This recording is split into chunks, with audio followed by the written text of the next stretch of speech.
This episode of the Party Loaded podcast is proudly sponsored by Audible.com. Check out their awesome catalogue of audiobooks with over 180,000 titles to choose from. And be sure to grab a free audiobook on us and support the show by visiting audibletrial.com/endgame. Let's party.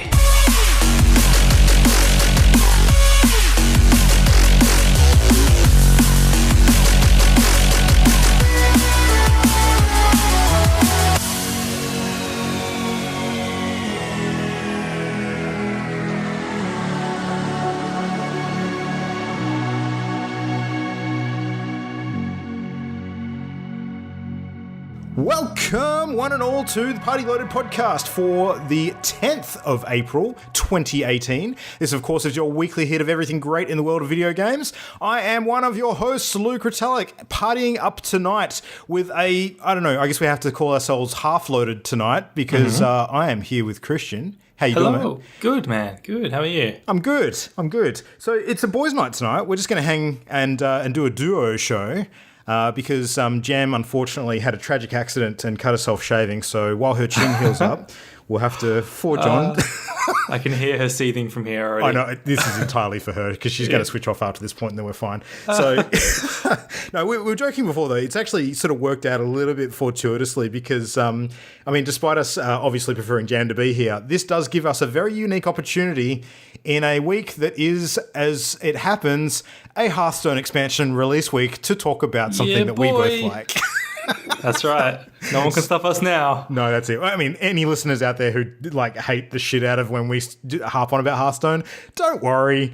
I promise we won't do it too much tonight. My fingers are totally not crossed right now. But all you listeners who are into Hearthstone, yeah, you're in for a wild ride. Let's just get it out of our systems. All right. So anyway, we'll kick off sort of recent gaming and before we get into our usual sort of news and stuff tonight. You set yourself a challenge last week, and I thought you would want to tell everybody how you went with that. So last week I mentioned in my upcoming week I was going to be plugging away in Hearthstone, doing that legend grind, and just this afternoon I got the legend rank. So it's my fourth time achieving that in 2 years of playing Hearthstone, I think. Nice. So pretty happy with that. And it was the easiest time I've had of it, I have to say as well. I used like a stat tracker that keeps a record of my wins and everything. And in total, it only took me 6 hours from rank 5 to legend, which is like the hardest part of the grind. Mm-hmm. So that's pretty reasonable, I think, 6 hours to get to legend. So, yeah. Now, question for you around that, because obviously this is a pretty unique time when it comes to pushing for legend in Hearthstone, because we're on the eve of a new expansion. And this is possibly one of those times where people aren't sort of going as hardcore as they normally would because they're all sort of, on tenterhooks waiting for the new expansion to launch. Do you think that actually played into the field at all? I think that's definitely a factor, but the limit of that as an influence kind of stops because the decks that I'm facing pretty much all the way through, at least from rank 2 to legend, they're the core, the best meta decks. It's not like people are up at rank 1, rank 2, experimenting with sort of more casual decks and I'm getting a free pass. So I think that maybe there are fewer people playing overall because of the upcoming expansion, but those people who are playing are still playing the meta decks to the best of their ability. So maybe there's something there. But. Yeah, absolutely. I mean, early in the month is typically a little bit harder to push for legend as well because people tend to try and race it as quickly as they can so that they can set themselves up for success for the rest of the month to ease off a little bit and have some fun or do whatever. But and previously with the way the rank system worked, it was harder because all of the pro players would get dumped down to like rank 15 and so you'd face a lot more highly skilled players trying to climb out, and then towards the end of the month, they've all got into legend. Whereas now they've changed it, so you only go back 4 ranks. So everyone in legend now, the lowest you're ever going to go if you get legend every season is rank 4. So everyone playing at rank 15, rank 10, they're never going to have to butt heads with legend players. So.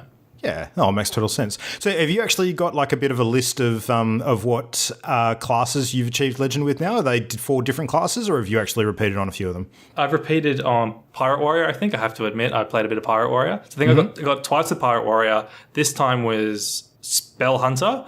But most of my games were actually with Paladin, but my best games were with Hunter. So like the last rank 2 and 1, that was all Hunter.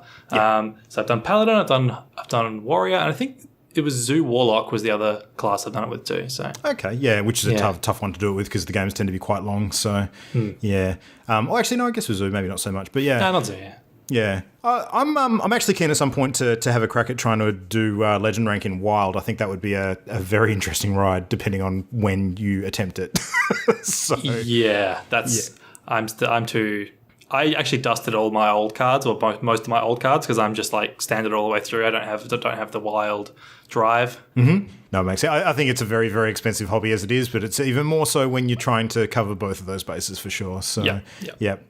Cool. All right. Well, what else have you been playing, man? Yeah. So the only other thing, I haven't played Yakuza 0 all week. Just kind of put that on the back burner for a little while. I've been playing SUPERHOT VR recently. Nice. Slapped my PlayStation VR back on. Come on, we have to do the obligatory super hot. So have you played SUPERHOT? I've just heard of it. No, we actually talked about SUPERHOT going back a couple of years on the show, but I was the only one of the four of us at the time that hadn't played it. Ollie actually went to the effort of buying a copy for me to get me to play the damn thing. Wow. And I completely... It's the digital equivalent of spitting in his face because I still haven't played it yet. So I'm sorry, Ollie. But he wouldn't have been playing the VR version now, would he? That would have just been... No, I think he sampled it before, but I don't think he's played a bunch of it. But...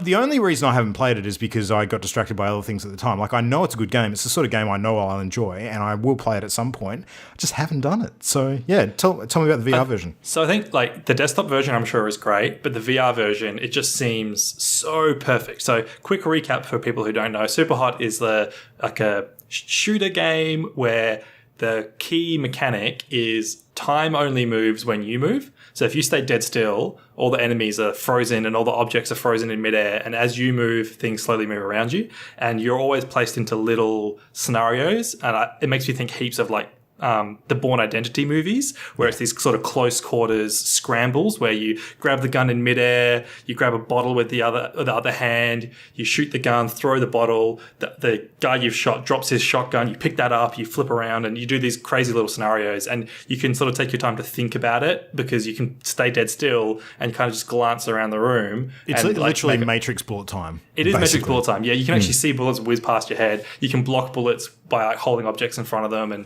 yeah, it's so cool. And in VR, it just works so perfectly. Like, I love it. I dare say it's at least top 3 VR games I've played. Res Infinite is one of my other favorites, and Skyrim VR is hard to go past. So, but SUPERHOT VR definitely up there with the best VR games I've ever played. It's so good. And you're playing on PlayStation VR, or yeah, on PlayStation VR. Yeah, the tracking works fine, and graphics look great on my Pro, and yeah, I'm keen to play a lot more. So you're playing sitting down, or is it standing up? It's a definite stand-up game because there are moments where like the only way to dodge bullet is to actually crouch down like below like a counter or something. Yeah. And then like peek around the counter, shoot the shotgun, and yeah, you definitely want to stand for SUPERHOT. Perfect. I must say, actually, if I did pick up a PlayStation VR, this would be one of my top 2 games that I would play first. The other one being Resident Evil 7, of course. So yeah. Oh, how could I forget Resident Evil 7? Yeah, that's definitely up there. Yeah. But yeah, definitely anyone who's got a PlayStation VR, pick up SUPERHOT, and it's good exercise too. I had to take a shower immediately after because I was sweating like a pig, but yeah, nice. My third one, just for anyone who happens to be listening, would be Symphony of the Machine, of course. So just get my brownie points back after last week. Yep. Oh, terrible. Yep. Oh, nice. Oh, what have you been up to? Yeah, well, I mean, God damn it. I'm actually thinking seriously about buying a VR now that the price drop we talked about recently. Yeah. Look, no, I've been playing Final Fantasy 15 quite a bit this last week after sort of mentioning it a couple of weeks ago.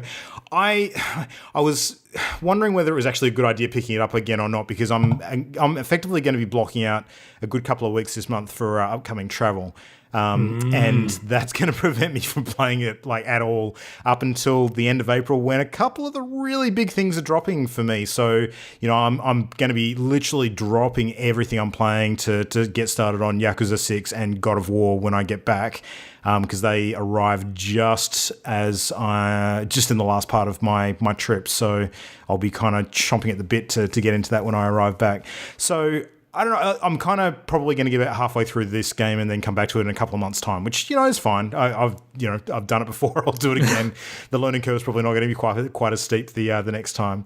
But the thing about Final Fantasy 15 is that I'm realizing that compared to other FF games, this one is just not clicking with me as much as I hoped it would. I don't think you're alone there. Yeah, it's weird. Like, and the reasons why I don't think are necessarily related to the different style of combat and movement that the game presents. Like, it's a very different kind of Final Fantasy game. It's not the typical sort of position-based, turn-based sort of combat system that a lot of the other previous games have had. It is very much... it reminds me a lot of Dragon Age Inquisition, actually. The way that you sort of run around and you can switch over to sort of like pause time and, set actions and that kind of thing with the way some of the stuff works, but it's still very much a flowing kind of action-based game with you having a toolbox of abilities you can select from as you go, and usually fighting against like a number of enemies at once, unless you're up against sort of big beasties and things like that. Like, you can be dealing with quite a few different foes at a given time, and you don't directly control your other three party members. You have a small amount of control over what they do, and you can kind of trigger special abilities with them, but you're mostly controlling Noctis, who's the primary character for the game. I mean, I know that there's some missions, particularly with some of the DLC, where that changes and you're controlling some of the side characters. But I mean, my understanding is that the main extent of the core game is still Noctis for the vast majority of the way through. Is it the characters and the art design that you're less keen on? I've been trying to pin it down over the last week, actually, because I'm struggling to work out what it is. Like, I think part of it's the characters. I'm not quite connecting to the characters in the same way that I do for a lot of the other Final Fantasies, and I think part of the reason is sort of the boy band aspect of some of the characters. Like, they are all distinct to a certain extent, but they're all male humans. They're all white male humans, and the difference between each of them is a lot less pronounced than in previous games, where there's like literally different genders and races and completely different dresses and sizes and all that sort of stuff. It's pretty much like it's Ignis the chef, Noctis the emo guy, Gladiolus the tough guy, and what's the fourth guy, the skinny guy? What's the skinny guy's name? Prompto. Yeah, Prompto, it's Prompto the skinny guy. That's basically the extent of it. And they've got different personalities, but visually they're all very similar. Yeah, exactly. And they're personalities because they all come from, essentially Final Fantasy white privilege. It's very, very they're all similar. upper class fancy pants. Exactly. Yeah, they're the white collar fighters for sure. So it's different to any of the other Final Fantasy games, that's for sure. So I'm not identifying with the characters quite as much. I don't dislike them. I just don't sort of find myself drawn to any one of them specifically, like you often have your favorites in the other games. Yeah. But there's just a few things about the mechanics that kind of throw me as well. Like, one of my favorite features of a lot of the Final Fantasy games is the magic systems, the sort of weapon upgrade systems, and of course the summons. And the summons take different shapes and names in a lot of the different games. Like, sometimes they're elemental sort of creatures, sometimes they're like limit breaks in Final Fantasy VII. Basically, the concept behind it, and it's appeared in different ways in a lot of the Final Fantasy games, is you have like a super attack, which involves you summoning like a mythical being that is, massive, essentially. Like, it can be a giant dragon, or it can be a huge sort of earth titan or fire elemental or something that just dominates the whole screen, usually has like a short cutscene clip that goes with it and just unleashes hell, basically. The way that it works in Final Fantasy 15 is really different, though. Like, from what I understand, there's only 6 of them, or the 6 that they sort of mention up front, and the way that you summon them just doesn't seem to be consistent to me. Like, I could be wrong about this, but yeah, it's environmental based. It's like they decide when to be summoned more than like you only get the prompt to summon them at certain times in certain places. It's kind of come across to me as almost like some of the big fights that are part of the story beats in this game. It's almost like that there's a cheat QTE to finish them off, is kind of how it comes up. Would that be too far off what you experienced with it? That's definitely the case with some of them. So there's a couple of the summons that you only ever see a couple of, like maybe once or twice. I think some of them you only actually see once. And they are more actually like story based, where you summon them in the combat, but like the reason they're appearing and what they're doing ties into the story. Yeah. But there's a couple, like, is it Ramul, like the big wizard guy?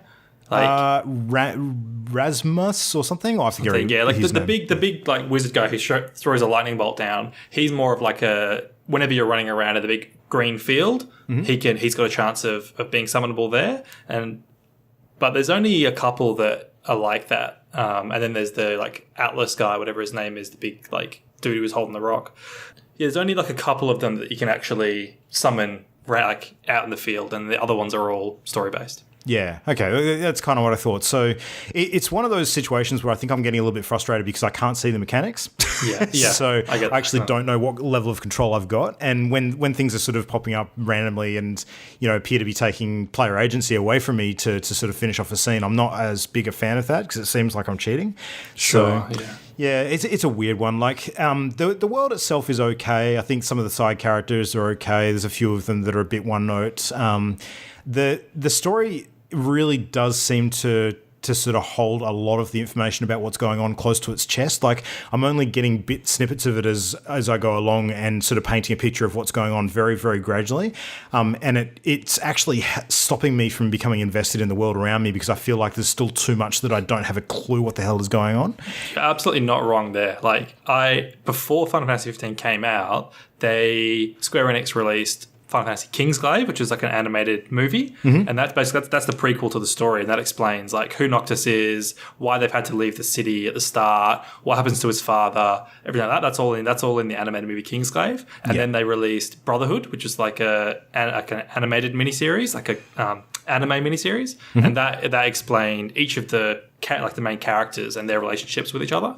And without that, I can imagine you are picking things up a lot more piecemeal as you go along. Yeah, I think that's an honest failing of the game. Like, if it can't contain its story within the game itself without having to... I mean, it's almost like a game that expects you to go outside of the game window and consult a wiki to be able to, solve different challenges. That is a failing of a game if it's not giving you all the tools to enjoy the narrative or actually, pass the puzzles or learn how to actually play the game within the scope of the game itself. And that's definitely been one of the biggest criticisms of the game when it first launched, and that's partly why it's gotten so much DLC support, because they've been putting out like DLC episodes for not just the main characters, but a lot of the side characters too that are explaining, and it's in those DLCs that explain who these characters are, what their deal is, and that's been largely a response to people saying, like, I don't get it. And no spoilers for like later in the game, but when I played it on launch, there are characters who just their stories just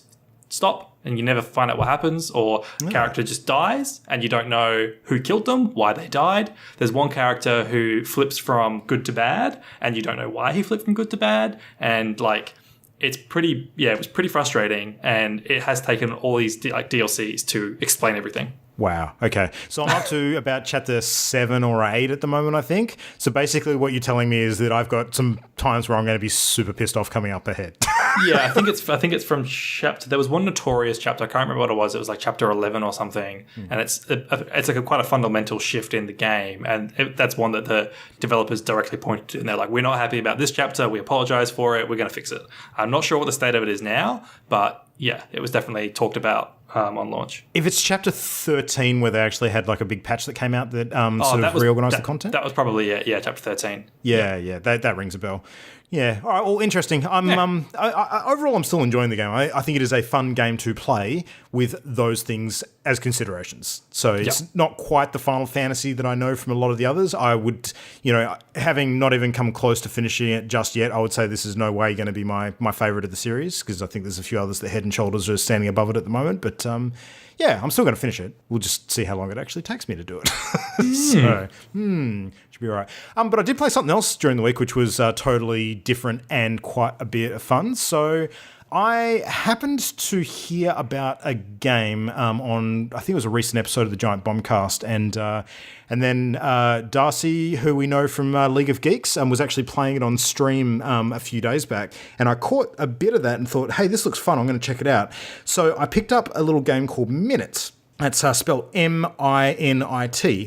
And actually played a bit of that on stream earlier in the week. So anyone who wants to go and find the VOD for that, you can see me basically explaining the basics of the game. And apologies because my ugly mug is actually sitting on top of one of the most important parts of the screen. So oh no, rookie mistake. But if you go and check that out, there's a health bar immediately under where my face is. So oh god, health bar, really? It's super bad.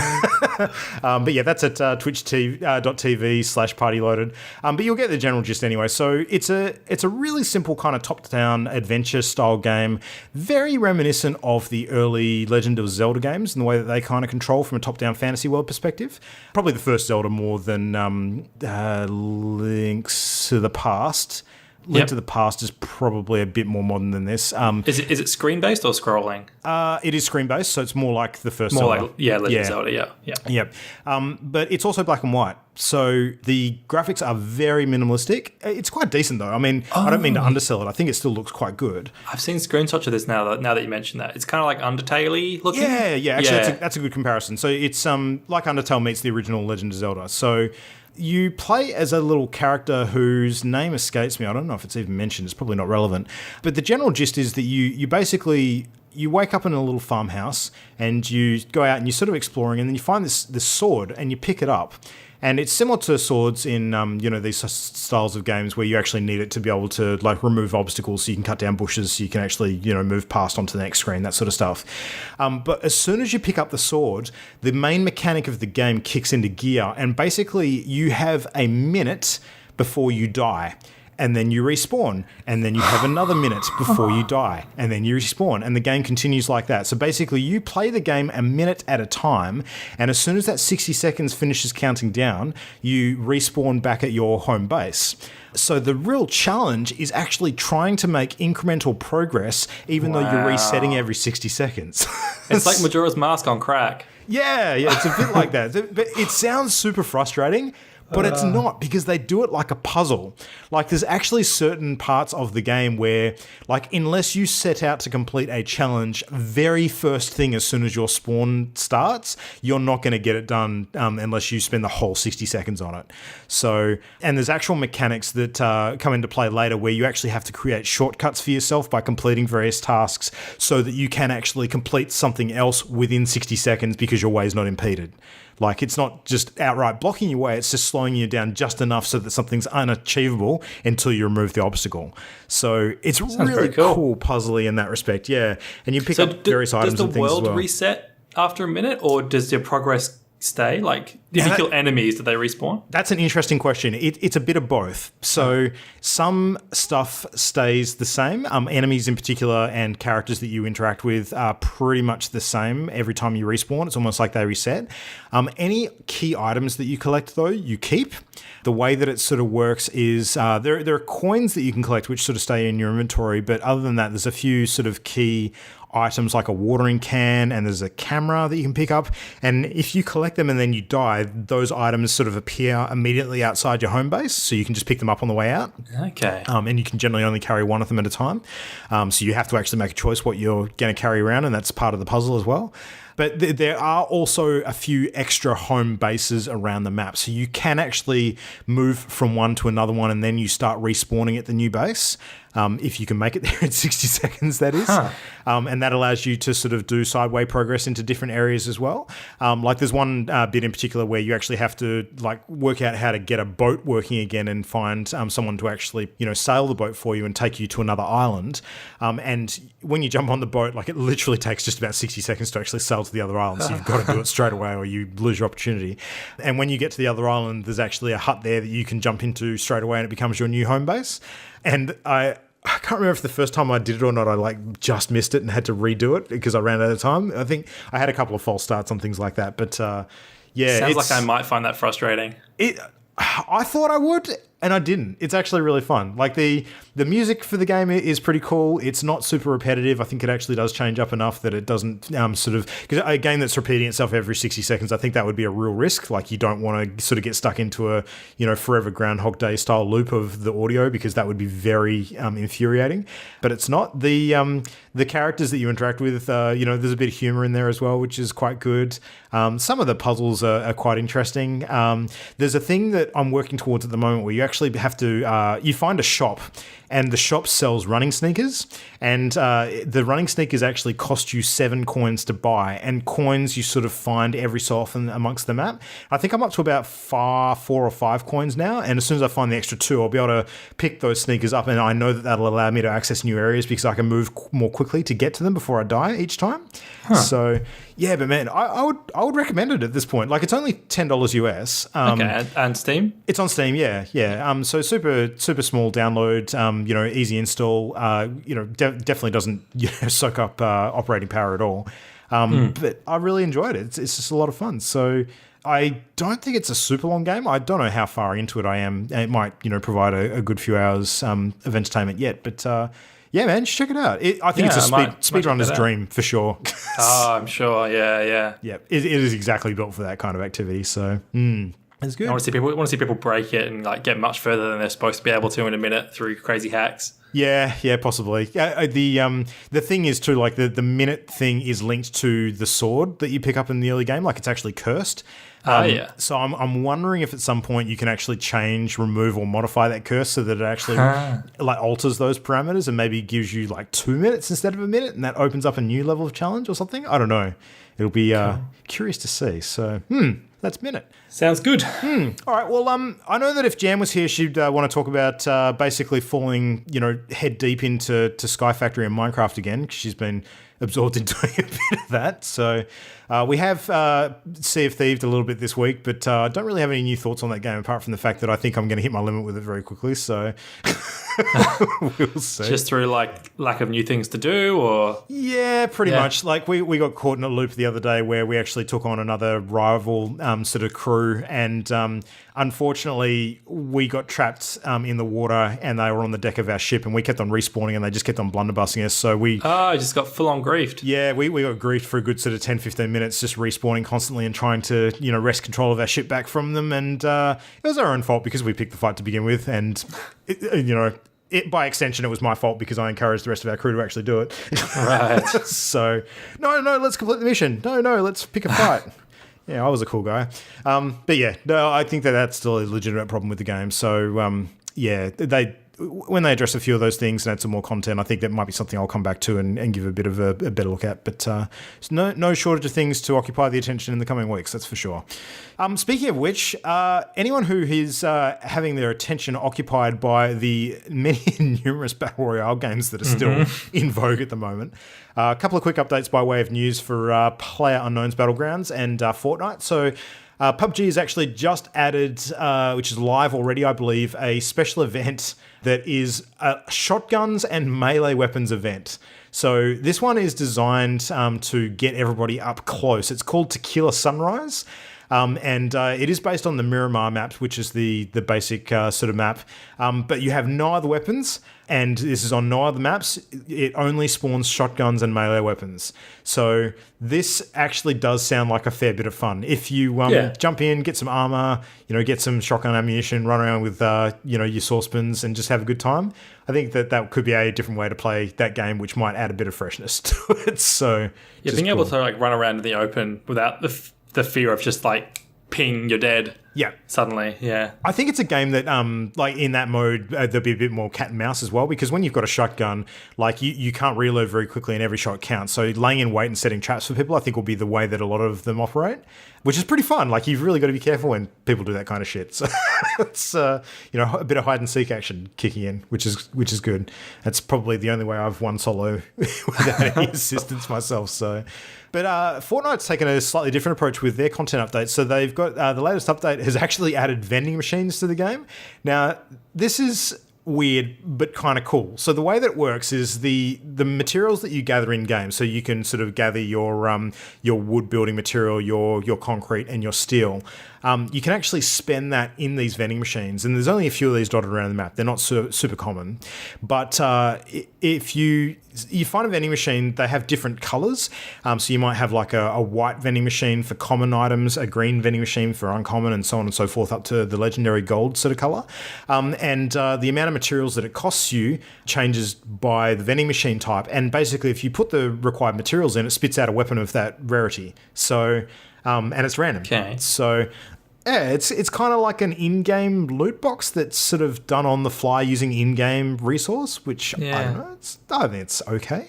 It's I don't know how different it is to actually just picking up the item randomly in a chest, but yeah, I don't know. Allowing people to camp a vending machine, maybe. I'm not sure. I haven't played enough Fortnite to know how that's going to affect things. Yeah. Yeah. And is that a permanent edition, is there, or is that just an event? That's a good question. I think it's a permanent edition. Okay.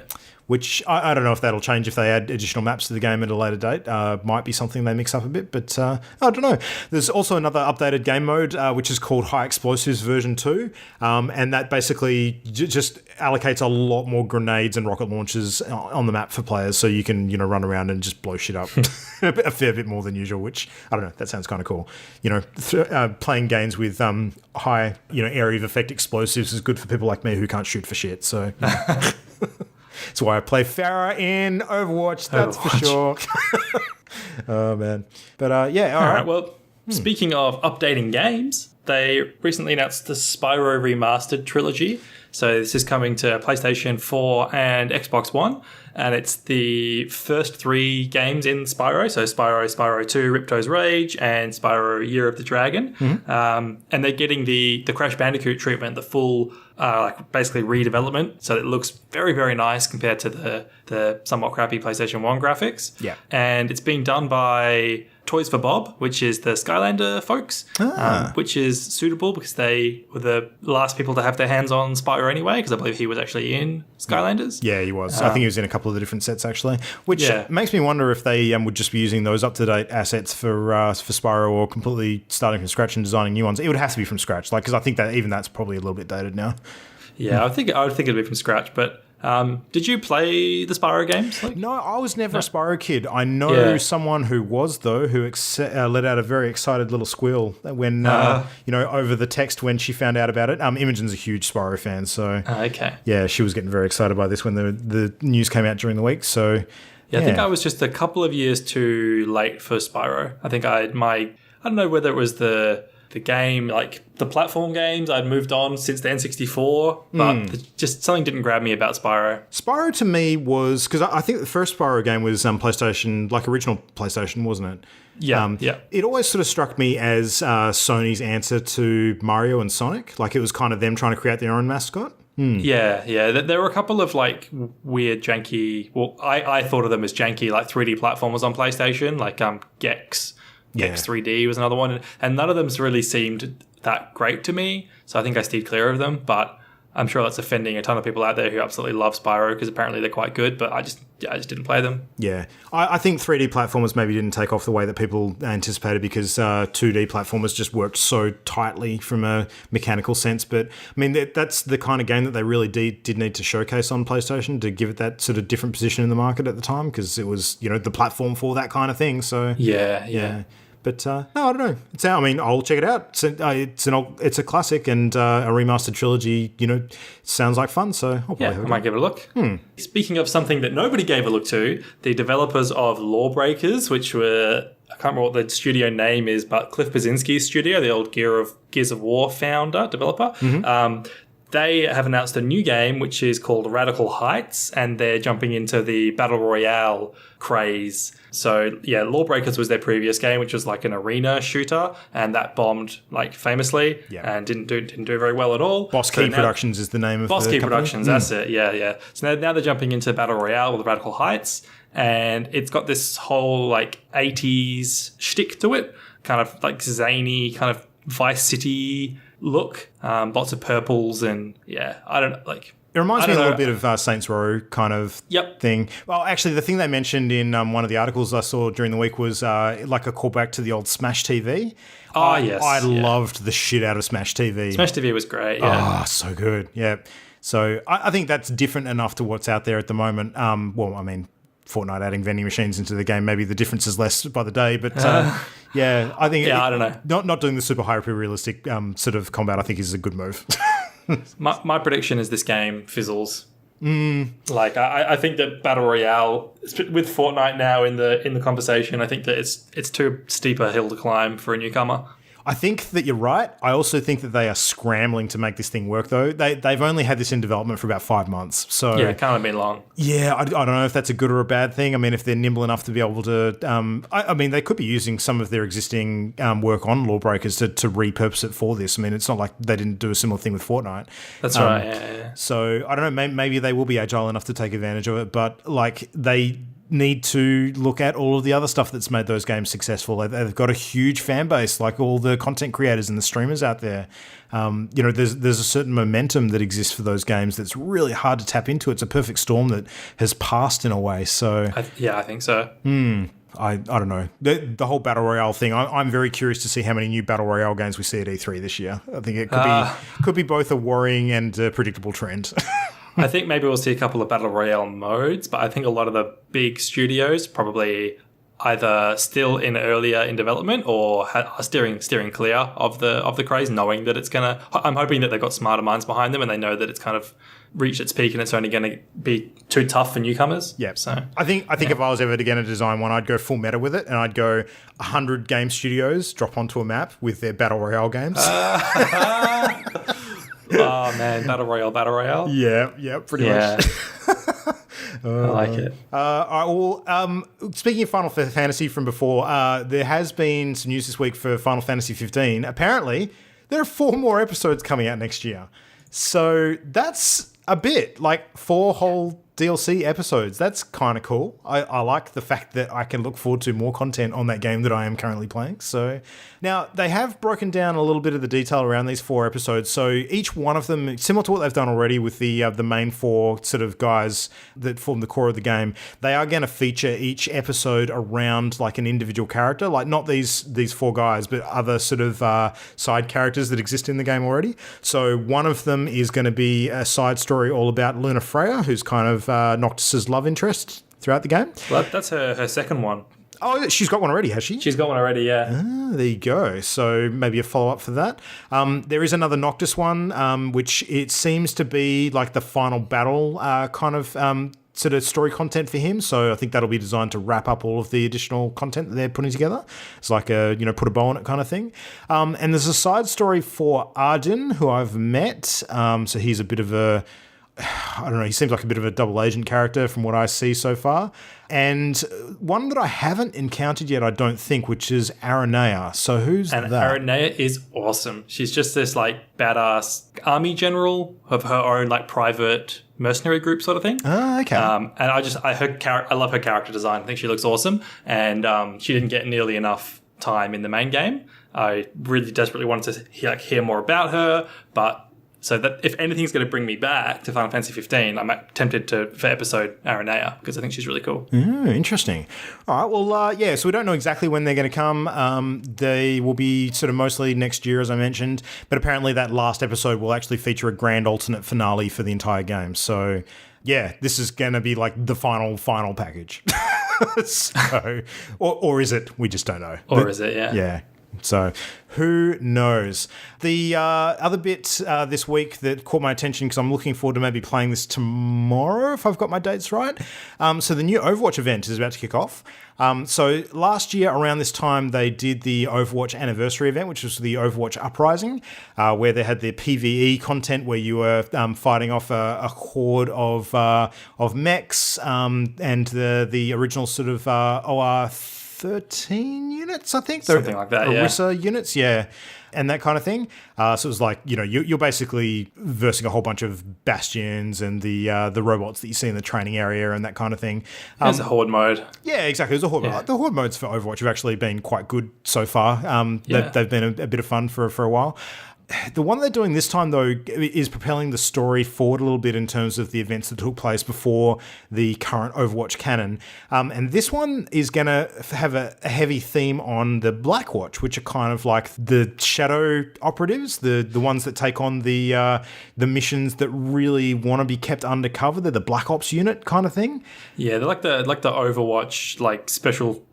Like Black Ops, special forces sort of thing. Pretty much. Do the dirty work, the wet work. Yeah. That's it, yeah. So we're talking about characters like Reaper, of course, or Reyes before he actually became Reaper, because the storyline-wise it's set before he became sort of overtly evil. We've also got Genji in there before he gets fully sort of roboted up with his suit.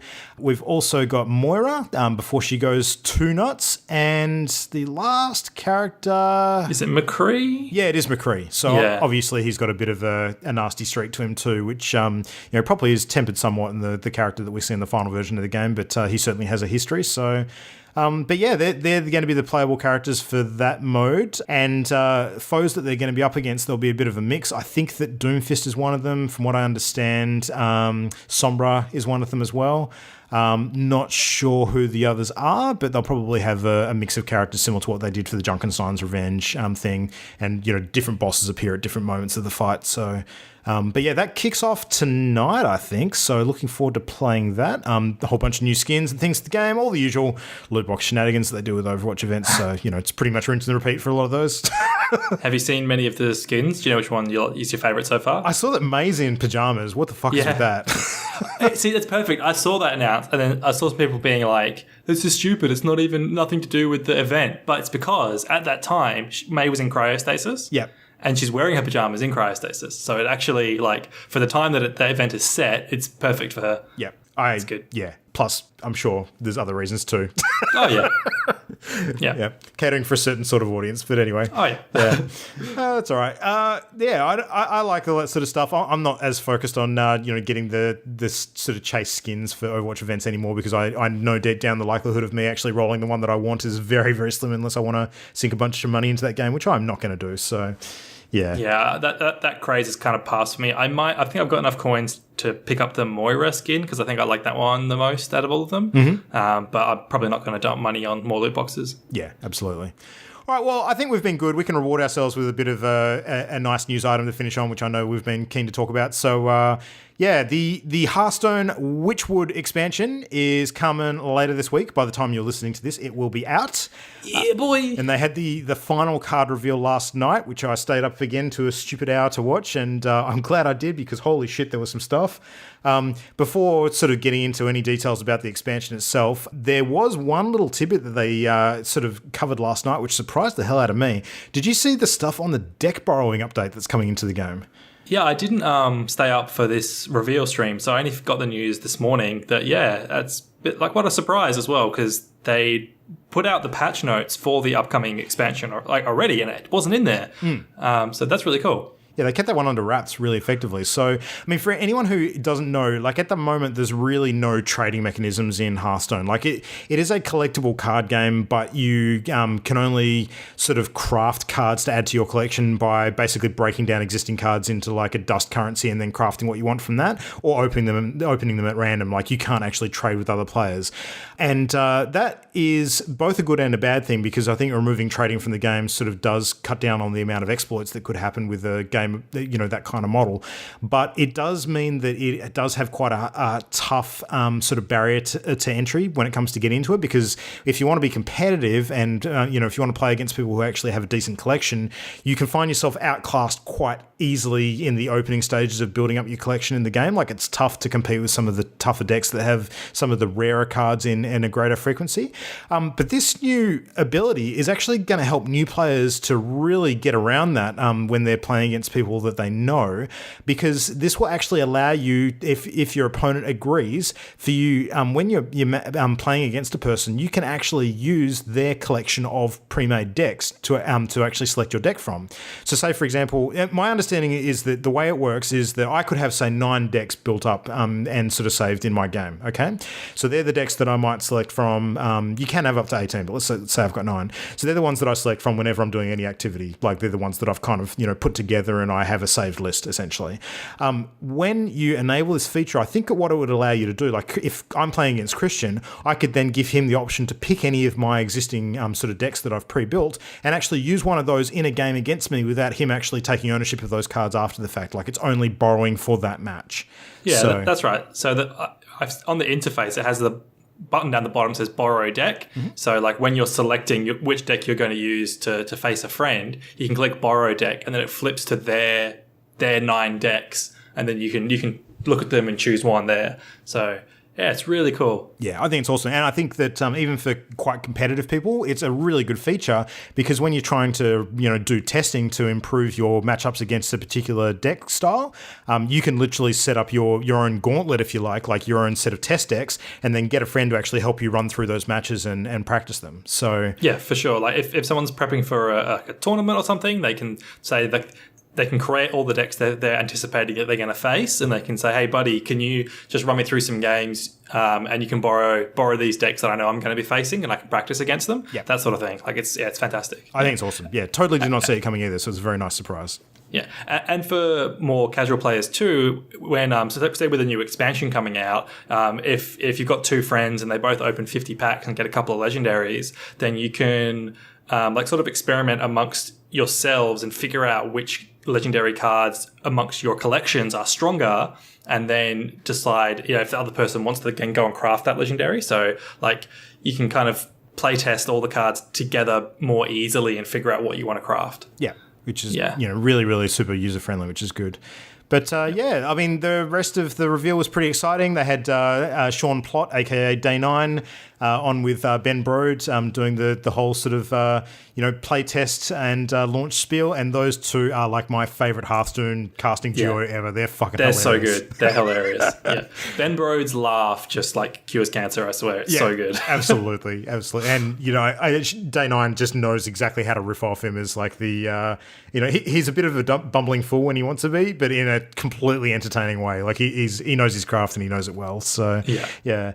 But I don't know, what class are you most excited for when it comes to the expansion dropping later in the week? Is there one in particular you've really got your eye on? Or? There's a couple. Mm-hmm. I think one thing I definitely want to do, I want to make Quest Hunter work. Ooh, okay. So, I'm going to bring back Quest Hunter. So, it's a couple of cards to supplement it. They've got a card where every time you summon a 1-cost minion, it gives it poisonous, which is a very strong ability. And the Hunter Quest is all about summoning 1-cost minions. Mm-hmm. So that's some support there. And then they've got another card that you can buff one of your existing minions. You give it +3/+3, and then you shuffle 3 copies of it into your deck.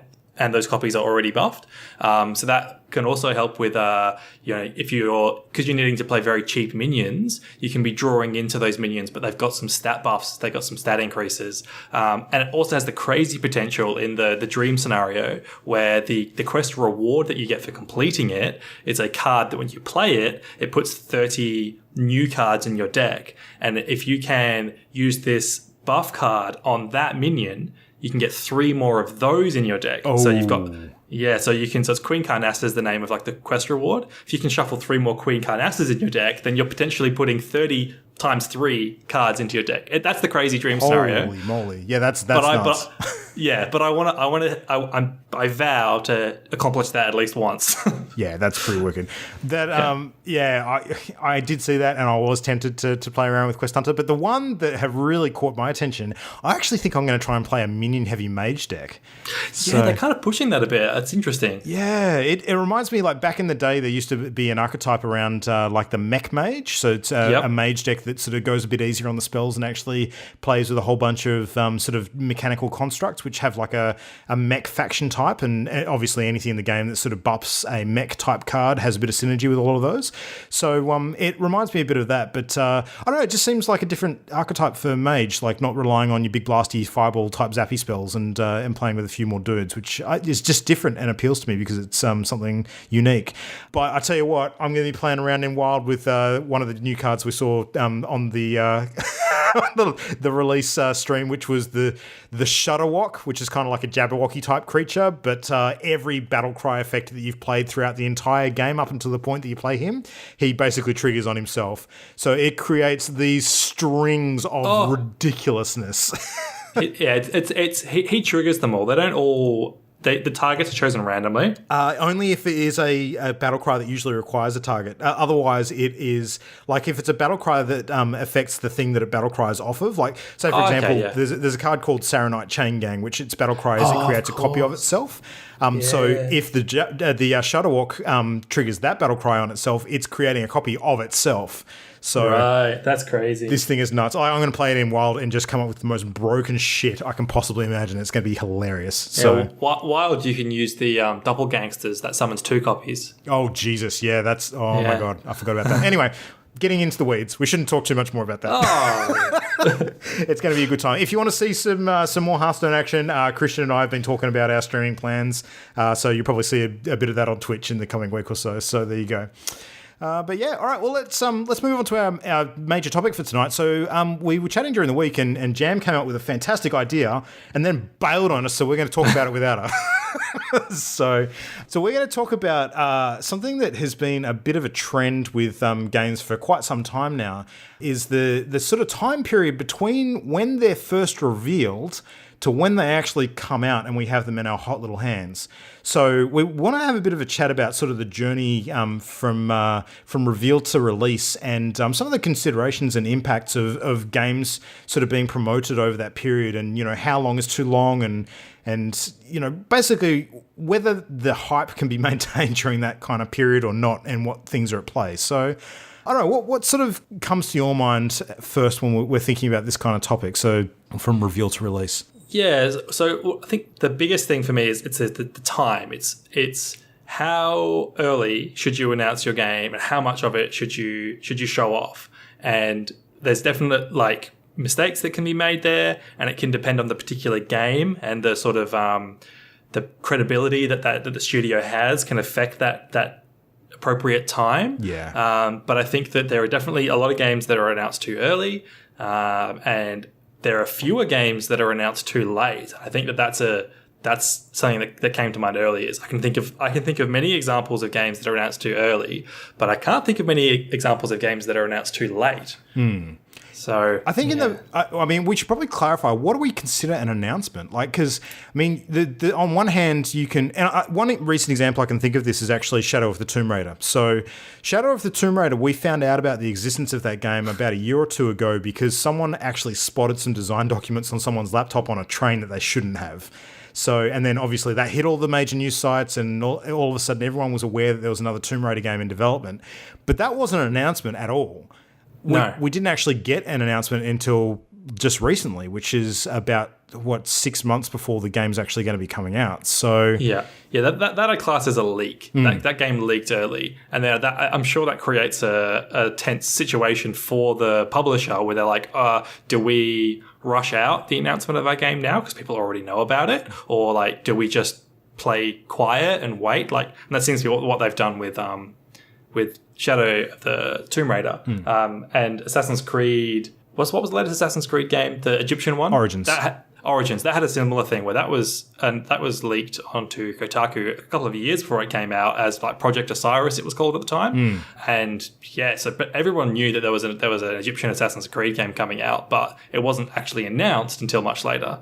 And I think it's smart to stick to the plan in those situations. Yeah, absolutely. There's certain games, and Assassin's Creed is probably a good example of it, where, particularly when they belong to a franchise that has an established pattern, you kind of know there's going to be another one in development on a rough sort of cycle compared to what it's been in the past.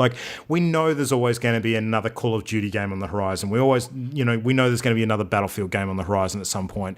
They're roughly, in every year or every off-year cycle for most of those titles. But it's ones that we see less frequently that you just don't know. And I don't know whether it's enough. One of the ones that really springs to mind is actually Metroid recently. So, Metroid is a long-running series for Nintendo. It's an intellectual property that they've sunk a bit of time into. It's definitely one of the ones that is an established Nintendo first-party IP. Fans love it. It maybe isn't as high-selling as some people believe it to be, because they have had a bit of an up and down trajectory as far as the quality of the games go. But it had been quite some time since there was a Metroid game, and then when they actually did announce it, their announcement was just that it's being worked on. They didn't really announce anything else apart from what the probable name of it is going to be. Was this Metroid Prime 4 you're talking about? Yeah. So this was at E3 last year. Now, I thought this was a really interesting case because, yes, it was a game announcement in a technical sense, but all we got was a logo which had the name of the game. That was literally it. So, what would actually constitute a proper announcement? Because for me, that's an announcement of development intent. That's not really a game announcement in the same sort of way. So, okay, see, I draw a distinction between announcement and reveal.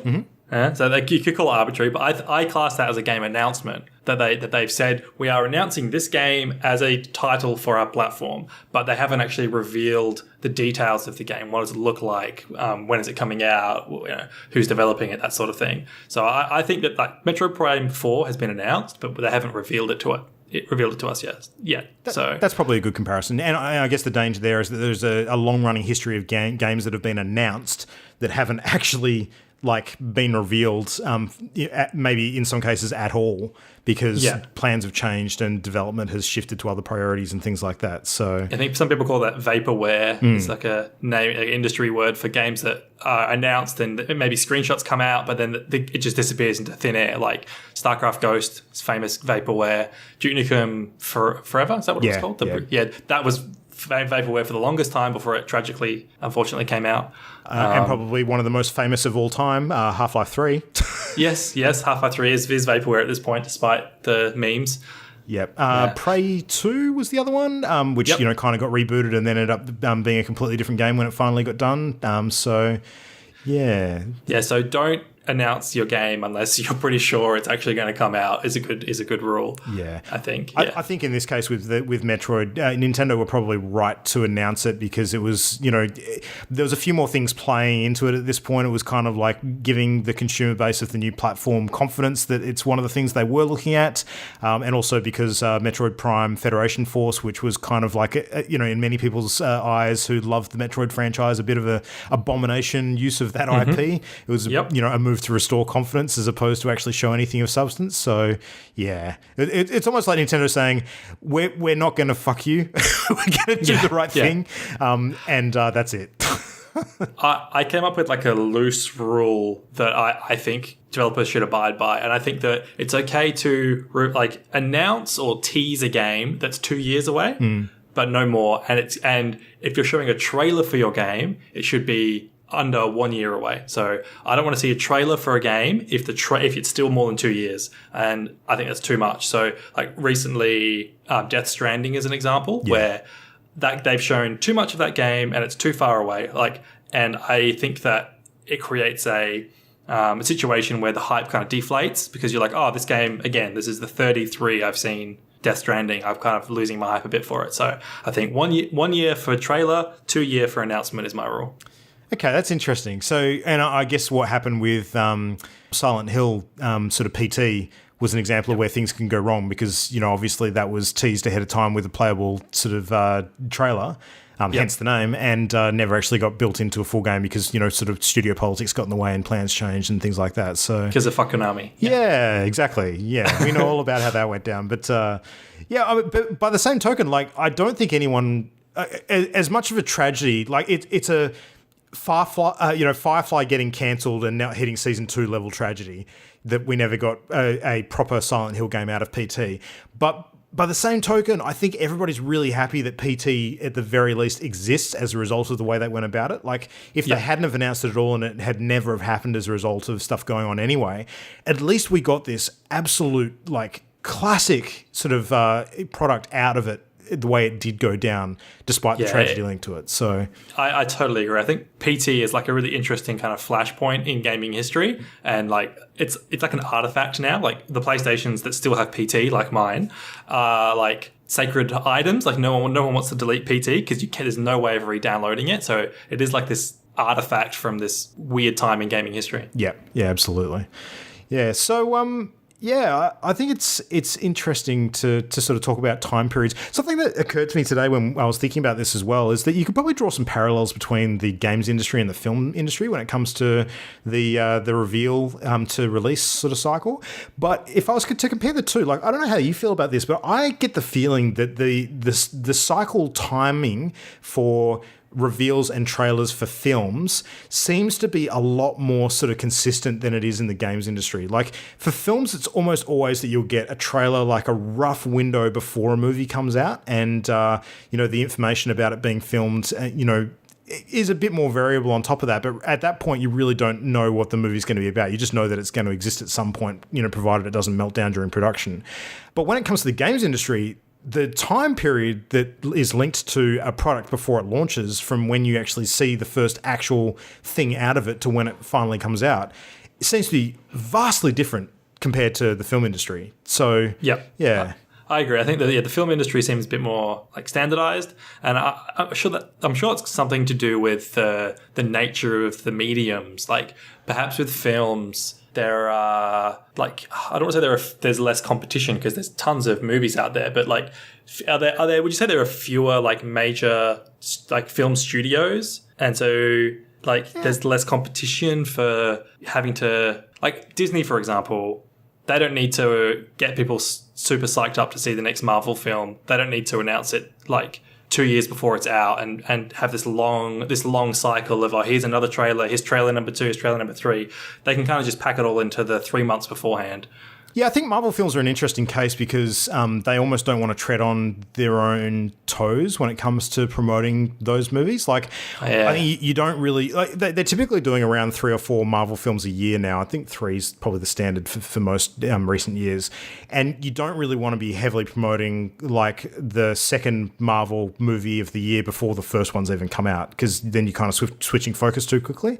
You sort of, you finish off with one and then you move on to the next one and then you move on to the next one kind of thing. So it's maybe it relates to like the amount of time that you spend too with a movie compared to a game. So like, because it's a bigger commitment, I think, to buy a game than it is to see a movie. So absolutely, that could definitely be true. The payoff is not as long lasting as playing a game for sure. Yeah, I mean, I think competition for the space is definitely a factor. Like, if we look, back in the past, a decade or two ago, I mean, the games industry is... We're reaching a saturation point with games at the moment, and this isn't even getting into the vast libraries of games that exist on places like Steam and on mobile phones now and that kind of thing. Just the sheer number of games that are releasing every month of the year is greater than it's ever been before. So games are really fighting each other to grab that space. But and maybe that leads to a situation where in the past games could afford to announce a bit earlier and kind of play that excitement sort of lead up cycle a bit more.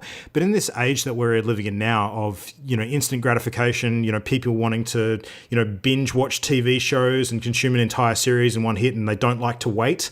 I think that people just don't like to wait anymore. It's just part of that human consumer condition.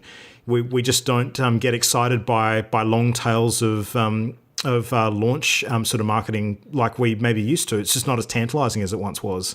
So we kind of just get fed up and we want the damn thing in our hands now. That's essentially what's going on.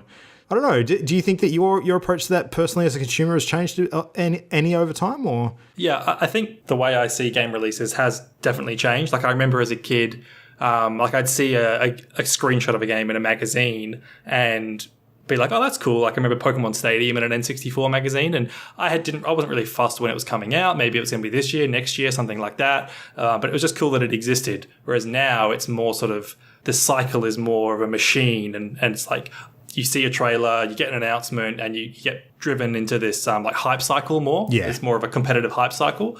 So I think it definitely has changed. I like to be hyped up. It is probably where I sit with it. Like, I kind of don't mind if some things give us information like well early and it's exciting and it's something that I'm really looking forward to. Like, a classic example for me at the moment is the trailer that they showed, I think it's a couple of years ago now, for Cyberpunk 2077. Oh, yeah. So that game isn't going to exist for a little while yet. And I watch that trailer every couple of months still. I know. Yeah. So, I listen to the song in it. I listen to it so much as well. Yeah. But it's almost the fact that we have seen absolute naught else for that game in the time in between. Like that first tease that they gave us was powerful enough that, like, every few months I think about that game and I think to myself, holy shit, when that thing comes out, it's just going to blow the world away.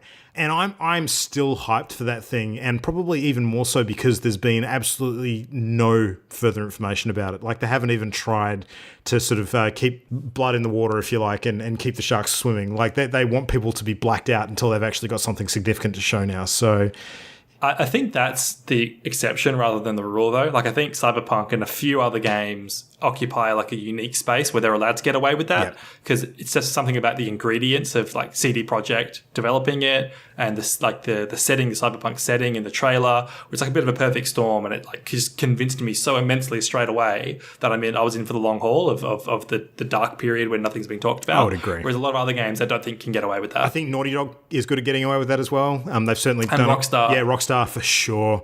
I think even Blizzard to a certain extent can play that game a little bit. They've been burned a bit more on it lately, though. Particularly when they have done some slightly overdone sort of lead-ups to, say, Overwatch character launches and things like that, like the Sombra fiasco. Yeah, that was not a great one, but Yeah, I don't know. I think Sony's been quite bad with that recently. I remember the E3, I think it was 2015, was what a lot of people were calling the E3 Year of Dreams, because that's when they announced Shenmue 3, the Final Fantasy 7 remake, and Last Guardian, yeah. And of those three, Last Guardian's come out to middling, above average reviews, but didn't blow the world on fire. But Shenmue 3, it turned out like the day later, people found out that was a Kickstarter. Like they hadn't even started production on that. And Final Fantasy 7 is still years away. So it's kind of the hype has deflated on those, I think. Yeah. I think, even just recently, the opinion on Final Fantasy 7 seems to be switching slightly more to the negative. People are getting a bit frustrated. So what's happening with that? Yeah, and they and talked about doing the episode model for that, and I think maybe at this stage that might be a smart way to go about it to prevent people from getting too hung up on the wait. We'll see. Yeah, that's an interesting one. Well, something I'm entirely intending to do this year in the lead up to E3, because it's something we haven't done before, and I think it could be an interesting discussion, is to almost go back to last year's announcements and check off the report card as to how each of the developers have done. So there's another show that's done something similar to that, but I'm sure we can make a good show of it. Yeah, we'll just completely rip them off. It's fine. I think it was Podcast Beyond, the old IGN guys. They used to do it. Oh yeah. Back when it was Greg Miller and Colin Moriarty. But they've stopped doing that now, so we can pick it up. Yeah, that's it. It's ours now. No one's laying claim. No, that's it. No, it's an interesting one. I can tell you a couple of developers I think that will do quite well with that. One in particular that's actually impressed me a lot over the last couple of years, probably since 2015, I think it was. It was around the time we first started the show, actually. No, it would have been 2016. One that I think has really changed the way they do things and have been very, very good at keeping a short sort of reveal to release cycle and creating quite a bit of excitement and anticipation is actually Bethesda. I think they've done a very good job pretty much ever since we had the Fallout 4 launch, because from first announcement of that game to when it came out, that was a very short window. And they capitalized on that like massively, and they had not only Fallout come out, but they also had Fallout Shelter, of course, which surprised a lot of people by having considerable amount of depth for the style of game that it was, and still popular a long time after the fact. And Fallout 4, love them or hate them, Bethesda open world games certainly have their target audience, and they're not without their issue, but that's still a very, very big and very, very cool game, which did pretty decently. So. Yeah, and then Doom as well, and Dishonored 2, other Bethesda games that good track record for like honest and appropriately timed reveal and marketing. Yep, I think Wolfenstein 2 definitely hit the mark with that as well. In fact, if we were to look back at almost everything that they announced at E3 last year, I think it was either games that they had already announced release dates for in the form of Wolfenstein and Prey, I think. Both were already sort of sorted in that regard. I think Prey was even out before E3. They might have covered a little bit of stuff for it at the event just by way of wrap-up, but I don't think it was a huge feature. But everything else they had was stuff that was coming out in the next 6 months. So it was almost like a case of everything we show you at this event, everything we showcase at this event and get you excited about, you will be able to play this before the end of the year. And to me, that's a big, big thing. Like for them to be able to deliver on that actually gives me a huge amount of confidence to them as a developer that, they're not going to string me along, and that the stuff they show me I'm actually going to be able to get a hold of before too long. So, yeah, I totally agree. I think they've done really well. Yeah. No. Unlike, say, Ubisoft, they're a bit worse on that sort of thing. Yeah, it's true. Although, Ubisoft are kind of creating a different reputation for themselves at the moment, which is not a bad one around, post-release support. So they're kind of creating a fresh narrative of a different nature, but yeah. True, yeah. I think when I think of like bad Ubisoft practices pre-release, I think of they're notorious for some of the worst bull shots where like games are revealed at like a higher graphical fidelity than they end up releasing, or with features that aren't in the final product. They've been quite bad with like Watch Dogs and The Crew and Rainbow Six. They've had a few dodgy bull shots before. Yeah, we certainly talked about that with The Division as well. Yes, yep, definitely the Division. Yep. Yeah, no, that's an interesting one. I mean, they're getting called out on their bullshit a bit more consistently, though. So I think hopefully that's a practice that will disappear given a bit of time. Yeah. Wait and see. But I don't know. Nintendo has gotten away with it forever because they're the sort of company that has such a rabid fan base that they could announce, a whiff of a Pokemon game and not have it, out for say 2 or 3 years, and they'd probably still have people ravenous for it. Well, they did that in one of the directs. They just had one of the Pokemon developers just sitting in his office, and he said, today I'm announcing that we're developing a Pokemon game for the Switch. Thank you very much. And that was it. That was just like they said that they're developing a Pokemon game for the Switch, but not a title, nothing. And that was all they needed, and everyone lapped it up, including me. Yep. Absolutely. This is exactly the same thing they did with Metroid, so I'm not surprised. Yeah. Yes. Yeah. No, it's a funny one. And the funny thing around April Fool's 2, of course, was that we were starting to see, game announcements which were, this is going to be available on the current and next PlayStation platform in a couple of cases. So, yeah. I mean, I don't know how much of that was actually for real or for not, but I suspect it was probably mostly all joking. But yeah. It makes you wonder when we're talking about some of the long promotion cycles for some of these games, like, what actually does happen when they start to get into that space where they might not be on the current console cycle anymore. Well, yeah, that definitely happens. That happened with Last Guardian for sure, and Final Fantasy 15 as well. That when it was originally announced as Final Fantasy, what's it called? It was called 13. Oh, they had like a subtitle, 13 something. But anyway, 13 Versus was what Final Fantasy 15 originally was, announced in like 2006, I think, for the PlayStation 3 launch, something like that. And that ended up being a PS4 game. So yeah. No, it's a weird one. What do you think is the most effective thing to maintain that kind of hype? Like when they first reveal a game and maybe show enough to get people sort of interested based on the content rather than just the name. Like how should a company sort of maintain hype from that point until when the game's actually launched? What do you think is the best way to do it? So I think if a company announces a little too early and they need to keep maintaining the hype, I think that there's nothing wrong with long periods of silence. Don't inundate me with a screenshot every week. I think that just have like a developer update every 6 months or something like that, every 12 months, just saying, yep, we are still working on this game. We have like exciting things that we're developing, but sort of nothing new to show at this time. But being open and like honest about it, and not just constantly throwing things at you. Just give me an update saying, don't worry, we're still working on it. That's all I need. Yeah, I agree. I think one of the cardinal sins in my mind is actually announcing a release date that then gets pushed multiple times because you announced the release date too early. So yeah. And this is a little insider, but from what I've read and heard, a lot of the time that happens due to like investors and like fiscal years, things like that, where you say your game's coming out in just before the end of the fiscal year, and then the share price gets a bump. And then, that makes the investors happy, blah, blah, blah, blah, blah. So I think that can be an influence sometimes. Yeah, absolutely. Bit more politics at play, that kind of thing. Yeah.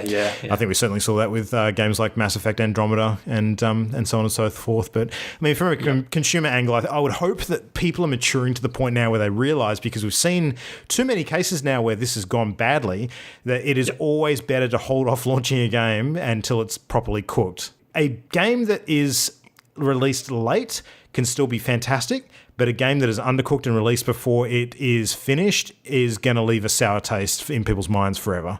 Yeah, well, that's a paraphrase Miyamoto quote. Oh, okay, yeah. No, I do remember you saying something like that. Yeah, he said like a bad game is bad forever, a good game.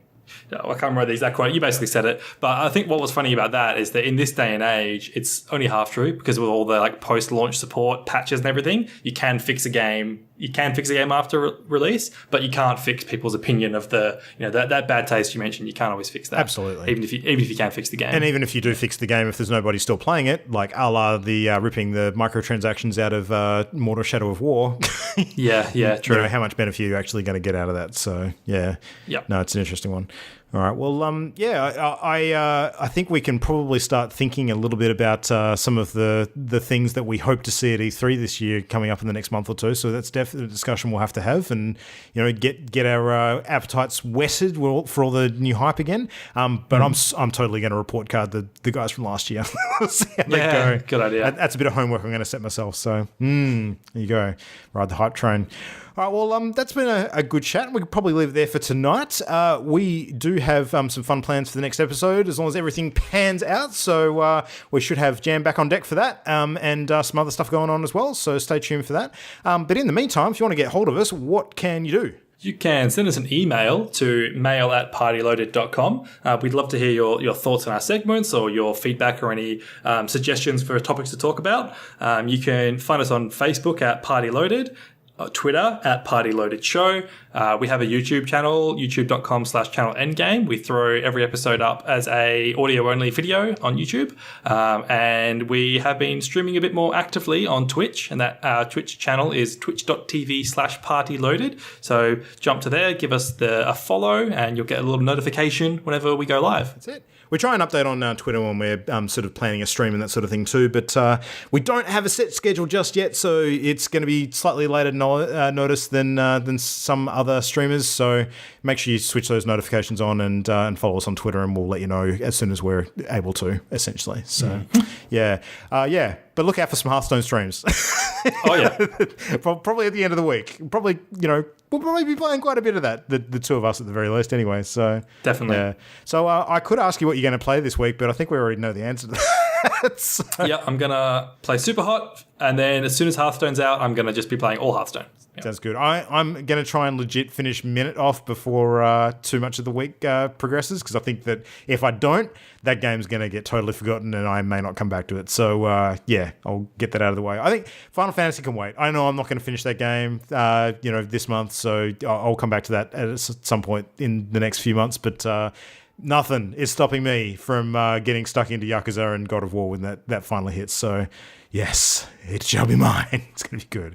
But all right, well, that's it for now. Thanks everybody for listening. Thanks for the chat, Christian, and game on. We'll see everybody again in 7 days' time. But for now, thanks for listening. Good night. Bye-bye. The Party Loaded podcast is a Channel Endgame production. For this and more great gaming content, bookmark channelendgame.com.